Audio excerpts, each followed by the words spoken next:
You ask Tiger to solve. This deals with linear equations with one unknown. The final result is n equals 6. Let's solve it step by step. Group all in terms on the left side of the equation. Subtract 6n from both sides. Group like terms. Simplify the arithmetic. Group like terms.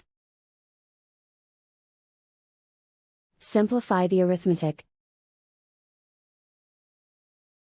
Group all constants on the right side of the equation. Subtract 120 from both sides.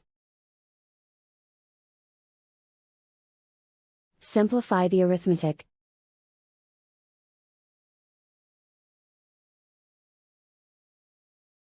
Isolate the n. Divide both sides by -4. Cancel out the negatives. Simplify the fraction.